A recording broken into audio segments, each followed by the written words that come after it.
I'm kind of interested to see for the next movie, will we see a re-roll and a re-release of the Roleplay props? Because like they're important. I know what you're saying. Yeah, they are. They're like as much as they've been at Ollie's on discount, and everybody's like, "Well, why would you need to buy those now?" Yeah, that might be a sign of what they have planned. I'm sure they're aware of all the stuff that's in Ollie's too. So, but like, what's interesting to think about though is that you need those Roleplay props to exist to market to kids. They're not for us, right? So, if that stuff is at Ollie's now, does that mean that it's done, or does it mean it's going to come out in new packaging for the new movie? And I haven't talked about this yet on the podcast, so you and I are going to talk about it now. But RC Traps, you know, that RC Trap, everybody, the Hasbro RC Trap, the one that we didn't get in the US, the Muncher suddenly Trap. appearing on eBay in China. And not in like, oh, there's a seller who has one, but more like a seller who has 20. And another seller who has 10, but who has written in the margins, like, you know, or in the description, things like, if you want perfect colorized box, do not buy. These will arrive with wrinkling from long shipment and travel. And I can't decide what that's about. I can't decide if that is those traps never left China and they've been sitting around in a shipping container that never got put on a boat and somebody bought it.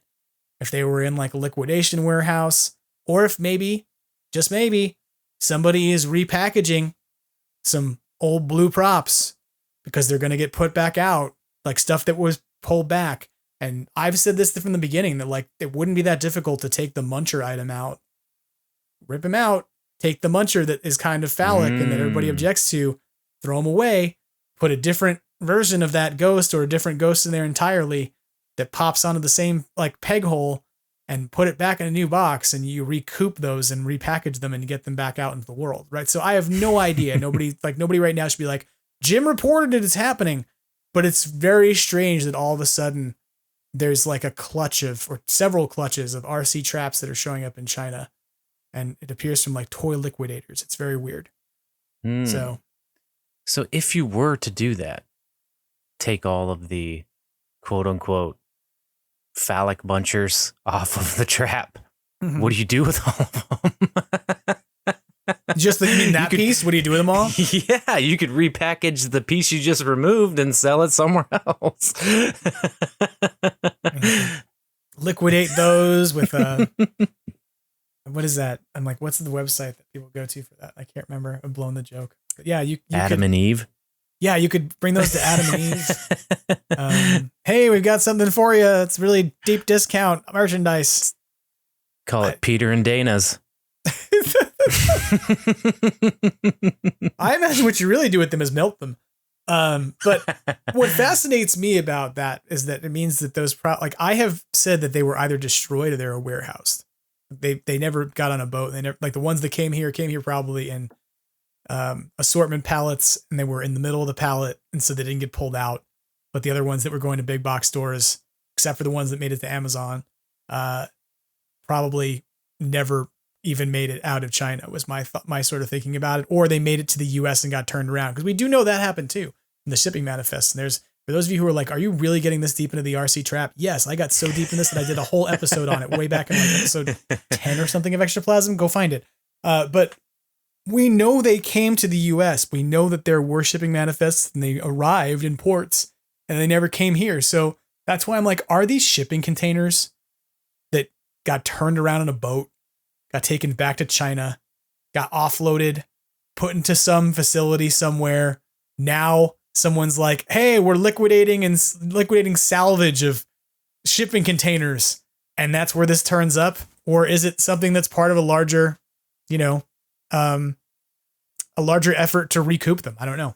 So, but that made me start thinking about those other, blue Roleplay props over at Ollie's.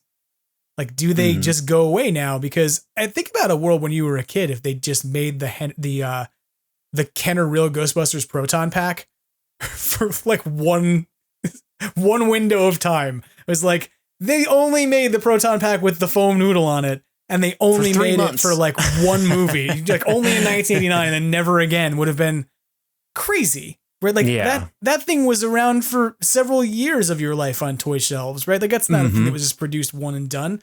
And so that's why I really wonder, like, are we going to see those same, the mod wand or the more budget proton pack wand that came out, like all those little things, or the blue proton pack with the straps on it that, it didn't do anything. It was just inert, but it was a little plastic proton pack for kids. Are they going to be back out with new branding, or are they just done? I think they'll be back out. They'd have to. It's universal. So. Yeah. Because every time you see a Star Wars movie, I swear it seems like some of the same kiddie-ish, more toy, actual like role play stuff looks pretty much the same. Might be slightly different colors, this and that, but then the packaging's different, but it's pretty much the same toy a few times. So yeah, it'd be a smart move from them. They got to bring the role play toys back. What keeps franchises alive is getting kids involved too. So right. I hope they do bring them back. Yeah, I think that's part of why that ended up at Ollie's was like, you need to liquidate your existing stock because the old toys have Afterlife branding. Yeah. Mm-hmm. Like they have an Afterlife we got a new logo now, and yeah. Mm-hmm. Right. And so, I mean, that also may be a conversation at Hasbro and at Ghost Corps to be like, hey, do we really want to put the movie branding on the role play toys? We just want to put Ghostbusters because then we don't have to worry about all of this repackaging or kind of making sure that existing stock gets cleared out before we put out new stock because, that's not timely anymore. It's kind of a weird thing to consider that attachment to a movie logo kind of, screws that up. And the other place I think about like that is Spirit Halloween. For so many years, a number of their props had 35th branding on it. Oh yeah, with the slimed 3-5 on it. Yeah, I know exactly what you're talking about. And so like the walkie-talkie was branded as Ghostbusters Classic 35th. And so when you found it in stores the next year, it was still branded that way. And they finally now, if you go to a Spirit, they now have a uniform package design of the tan, like ripstop cotton fabric look that is also used on like Plasma series and everything else. But it's weird if you think about it, like going back just to 2019, you had this sort of almost scattered sense of branding identity across their products where even like, the Ecto goggles are out. They're Ghostbusters 35th. And you're like, well, why? They could be worn during any year. Who gives a shit? Like what? With the anniversary, like I get that's a reason to put them out, but that's just more work to produce now for later to be able to market this stuff. So, do you own that walkie-talkie though? I do. It is awesome. It's fun. It's fun. It's kind of cool because it's like you're Egon and you get to hear the conversation between Ray and Venkman. Yeah.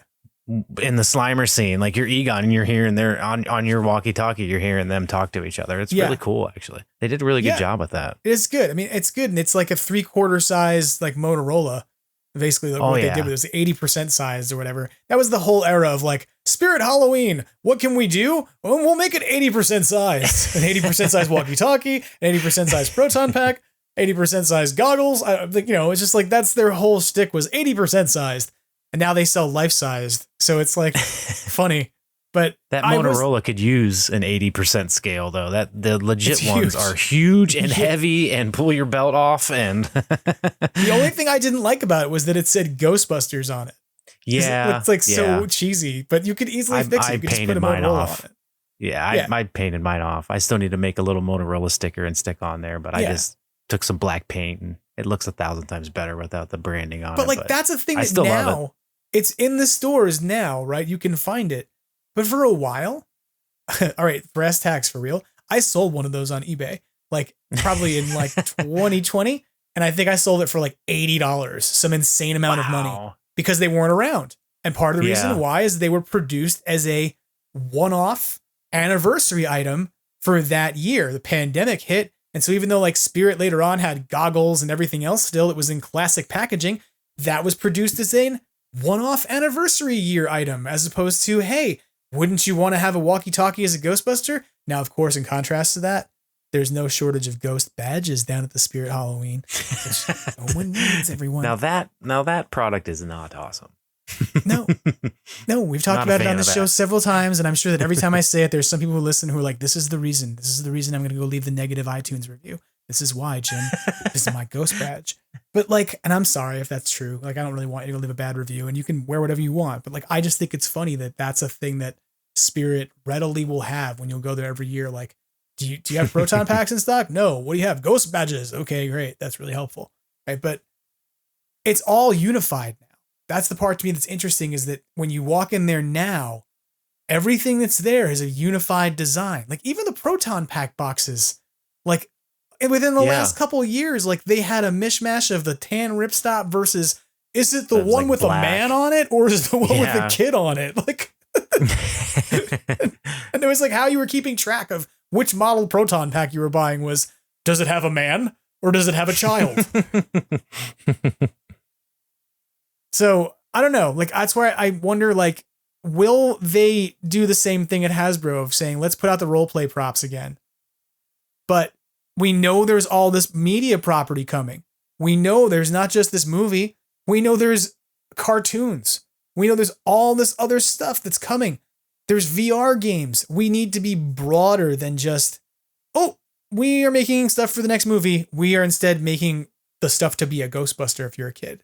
Right. And so if they don't do that, then they're kind of leaving that ground, from my standpoint, to Spirit Halloween.